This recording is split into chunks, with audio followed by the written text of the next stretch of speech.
안녕하십니까? 여러분을 성경의 제2세계로 안내할 성기문 박사입니다. 반갑습니다. 스터디 위드 미. 오늘은 책으로 읽는 성경 제2세계 5번째 시간입니다. 미카엘 비드머라는 분이 쓴 모세의 중보기도에 대해서 살펴보도록 하겠습니다. 자, 미카엘 비드머 박사는 지금 일본 OMF 선교사로 홋카이도에 계신데요. 그분이 박사기 논문으로 쓰신 모세 하나님 그리고 중보기도의 역학을 저와 함께 읽어보도록 하겠습니다. 아시죠? 여러분의 책 읽기 공부의 필수품 구독, 좋아요, 알림 설정까지 그리고 자발적인 수강료 계좌 여기 있습니다. 많은 후원 부탁드립니다. 감사합니다. 자, 문제제기입니다. 구약에 대한 가장 일반적인 큰 두 가지 오해는 제사를 드리면 무조건 용서를 받을 것이라는 생각과 또 기도하면 무조건 용서를 받을 것이라는 생각입니다. 이와는 반대로 반대의 오해는 뭐냐면 구약의 제사는 신약의 그림자라서 구약 시대의 죄 용서는 전혀 없었다라고 보는 것이기도 하고요.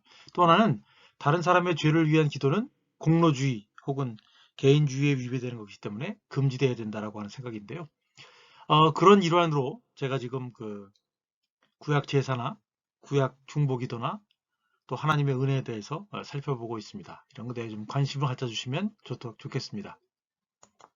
네, 본서의 내용을 요약한다면 정경 형태로서의 모세의 중보기도들에서 나타나는 하나님의 섭리의 역동성을 다루고 있는데요. 첫째는 중보자 모세와의 협업이 있고요. 두 번째는 언약 위반한 이스라엘에 대한 진노와 심판과 용서를 위한 하나님의 마음의 전환에 대한 내용이고, 세 번째는 죄인들에 대한 징계와 구원 가운데서 그 역동성이 발견된다는 것을 얘기하고 있습니다. 자, 오늘 살펴볼 내용을 순서를 정한다면요. 첫 번째는 선지자의 기도, 중보자의 기도, 선포자의 기도에 대한 내용을 살펴보겠고요. 두 번째는 이제 출애굽기 32, 34장에 나타나는 모세의 첫 번째, 두 번째, 세 번째, 네 번째 기도의 내용을 살펴보겠습니다. 그 배경은 시내산 황금 송아지 사건에 드러난 이스라엘의 잘못과 모세의 호소 방식을 살펴보겠고요.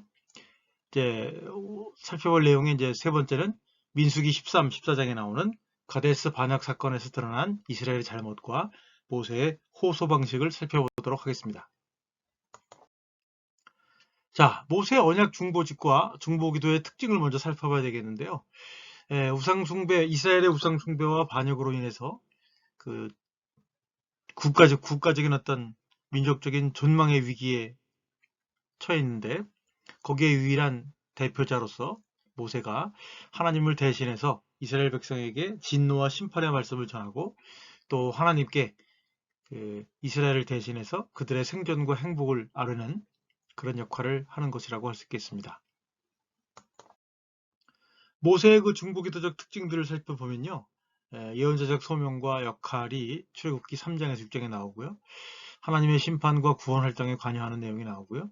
또 특징은 하나님의 어전 회의에서 하나님의 의중을 듣고 심지어 하나님의 의결에 영향을 끼치는 그 내용을 보면 이 모세의 어떤 선지자적인 그런 역할에 대해서, 중보자적인 역할에 대해서 우리가 알 수가 있을 것입니다. 네, 그래서 여기 중보기도에 나오는 기본적인 흐름을 살펴보면요. 첫째는 이스라엘의 반역, 언약의 위반이죠. 그 다음에 이제 그 반역에 대한 하나님의 1차 심판, 판결이 있고, 또 하나님의 측면에서 호소하는 중보의 기도가 있죠. 모세가 그렇게 합니다. 그러면 이제 이스라엘과 모세에 호소하는 하나님의 반응이 있고요. 그 다음에 이제 마지막으로 하나님 자신의 이전 판결에 대한 재평가로가 나타나고 거기에 대한 실행이 나옵니다. 그래서 하나님의 자비와 은혜가 강조되고 있습니다. 자, 이제 오늘 살펴볼 모세의 중보기도 중에 첫 번째, 출애굽기에 나타나는 모세의 중보기도들을 살펴보겠습니다.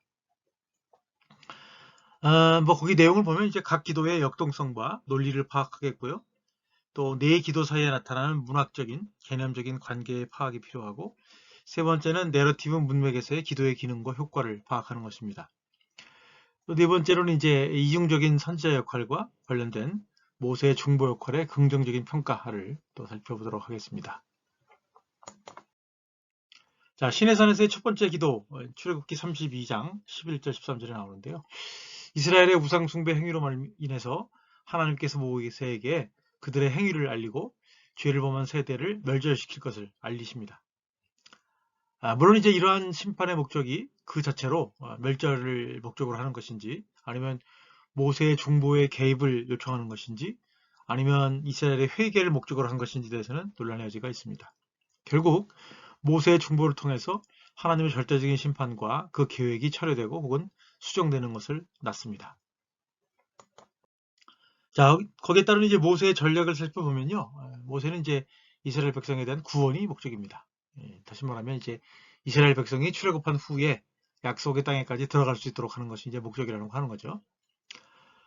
그래서 이제 모세가 제기하는 중보라고 그럴까요? 그 주장은 뭐냐면, 이스라엘 범죄에 대한 하나님의 심판의 실행은 이스라엘에 대한 하나님의 구원 계획의 실패를 입증하는 것이라고 하는 그런 모순이 발생한다고 하는 거죠.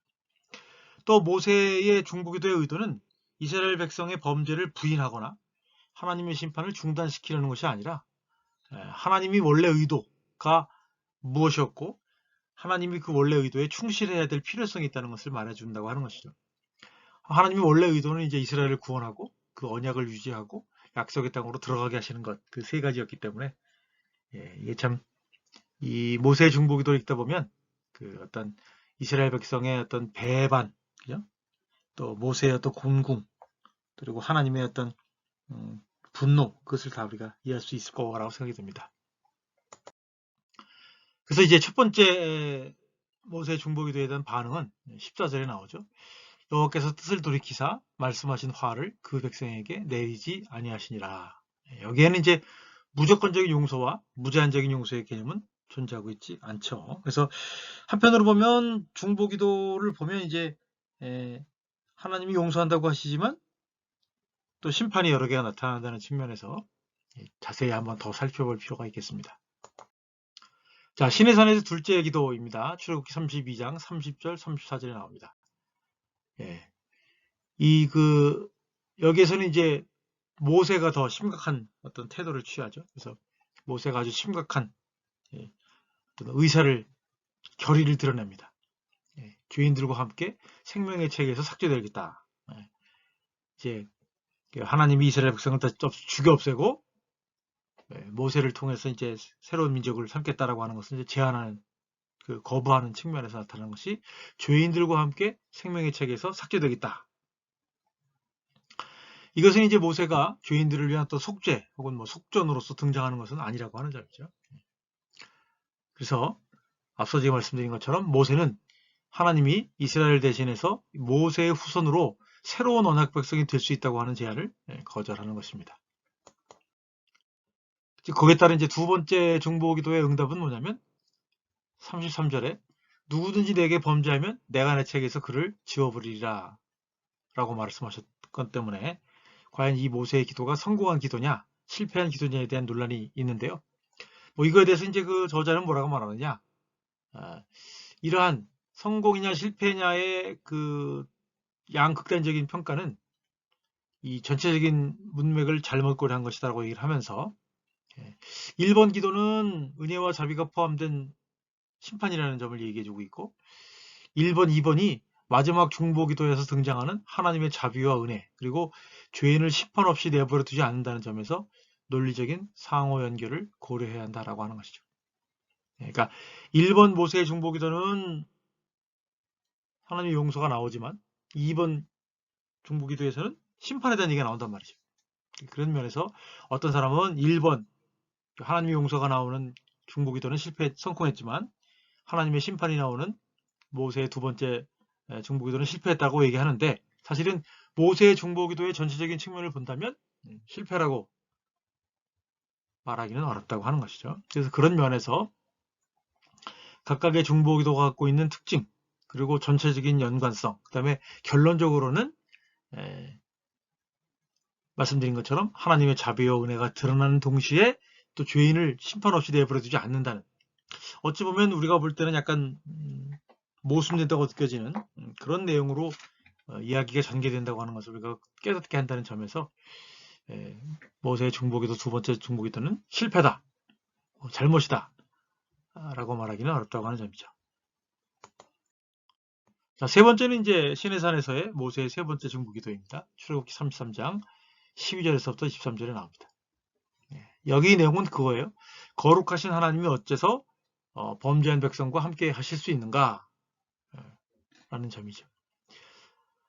그래서 이제 셋째 기도에서는 약간 애매할 수 있는데 왜 또다시 이제 모세가 중보기도를 하느냐. 이스라엘의 미래라고 하는 것은 아직 미결정인 상태였고 또 그에 대한 하나님의 역할이 아직 모호하다는 점에서 모세의 중보기도가 필요했다고 하는 거죠. 그래서 모세는 이스라엘 백성을 약속의 땅으로 인도하는 데 대한 하나님의 헌신과 확답이 필요했고 그것을 지금 구하고 있다고 하는 거죠.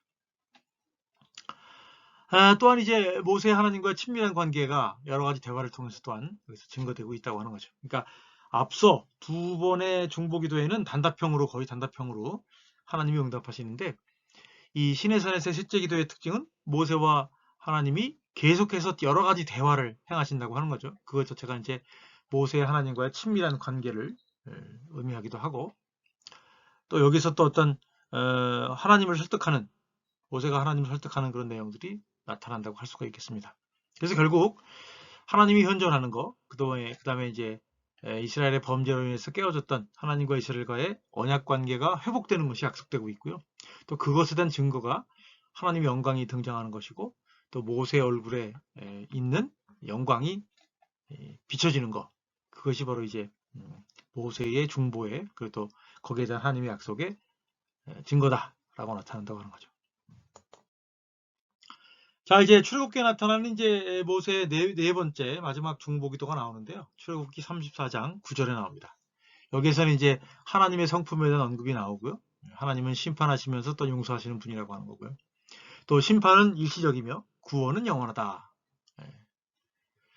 이스라엘의 완악함은 역설적으로 하나님의 은총의 근거로 나타난다고 하는 것이죠. 그래서 9절에 보면 주여 내가 주께 은총을 입었거든 원하건대 주는 우리와 동행하시옵소서.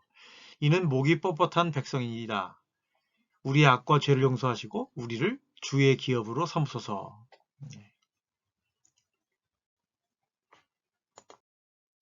거기다 이제 여호와의 반응은 이렇습니다. 10절에 보라 내가 언약을 세워나니. 그래서 하나님의 이스라엘의 깨진 백성 언약에 대한 갱신 그리고 모세의 중보자직이 강조된다고 할 수가 있겠습니다. 그런 면에서 출애굽기의 네 가지 모세의 중보기도는 서로 연결되어 있으면서 시작과 과정과 결말로 연결되어 있으면서 제가 앞서 말씀드린 것처럼 어떤 하나님의 용서, 그 다음에 하나님의 그 진노, 그죠? 죄인들에 대한 진노, 그 다음에 용서, 은혜, 그리고 모세의 중보직, 그 다음에 이제 약속의 땅으로 인도하실 것에 대한 확신, 그런 다양한 주제들이 나타난다고 하겠습니다. 그래서 다음은 이제 민수기 13장에서 14장에 나오는 모세의 중보기도를 살펴보도록 할 거예요. 거기 보면 이제 마찬가지로 반역, 하나님의 심판, 기도, 하나님의 재평가 라는 그런 기본적인 그 네 가지 요소들이 다 등장하고 있습니다.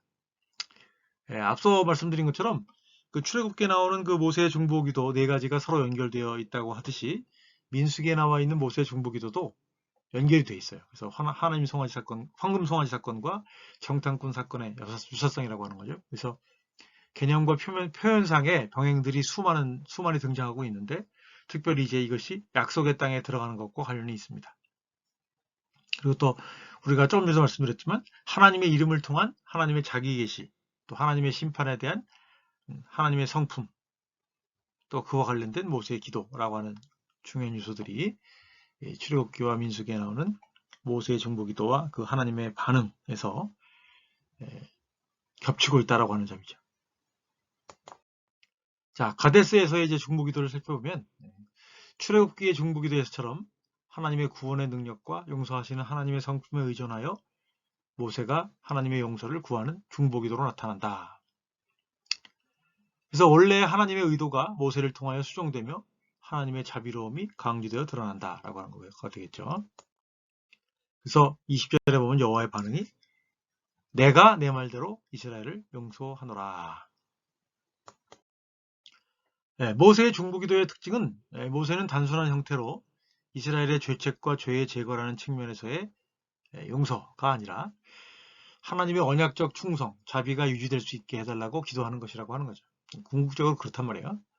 이것이 이스라엘을 보존할 수 있는 유일한 방법이며 이것이 약속의 땅에 들어갈 수 있는, 그리고 들어가서도 유지되어야 할 하나님과의, 이스라엘과의 관계다 라고 하는 거죠. 그래서 18절에 여호와의 찾으심에 대한 언급이 나오죠.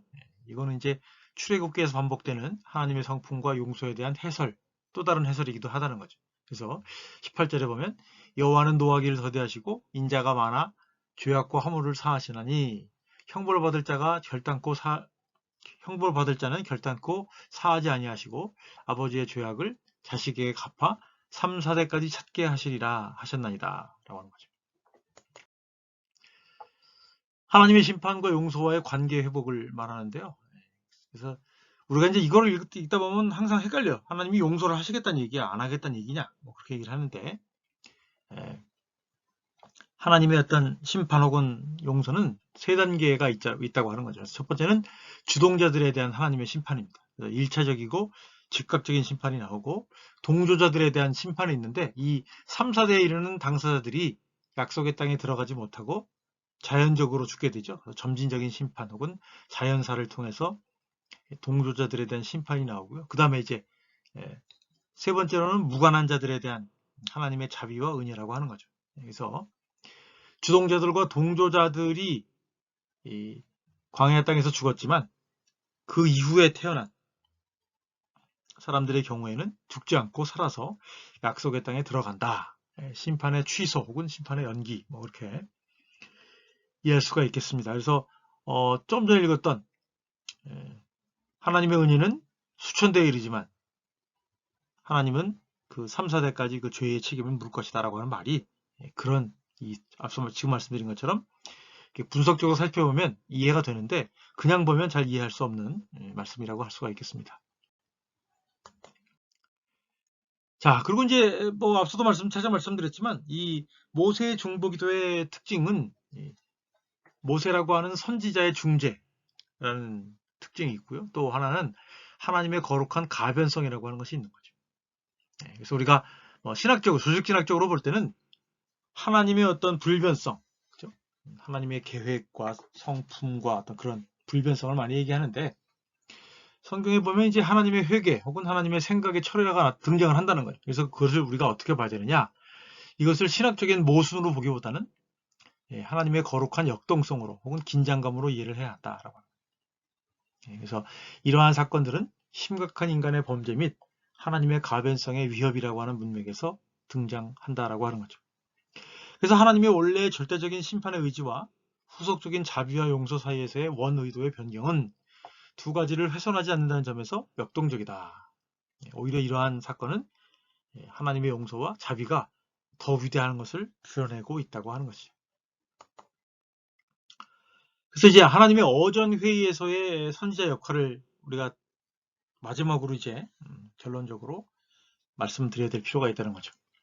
이것은 마치 하늘의 어전 회의 시에 다른 천사들과의 하나님이 논의하실 때처럼 이 문맥에서는 하나님의 일차적인 심판의 계획을 하나님이 선지자에게 드러내신다고 하는 거죠. 마치 그 아브라함이나 다른 선지자들에게 드러내시는 것처럼.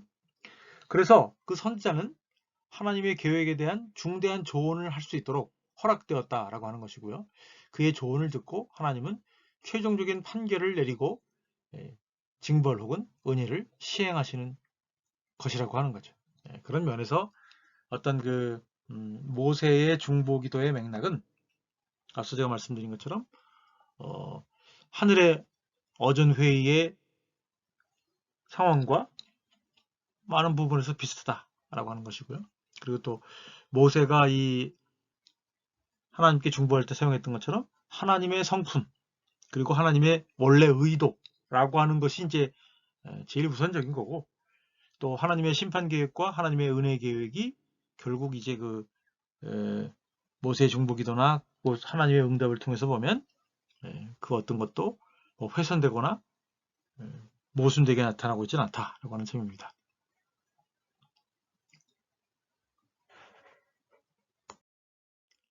아시죠? 여러분의 책 읽기, 공부의 필수품, 구독과 좋아요, 알람 설정까지 자발적인 수강료 계좌, 여러분들이 마음이 동하시면 많은 후원을 좀 부탁드립니다. 감사합니다.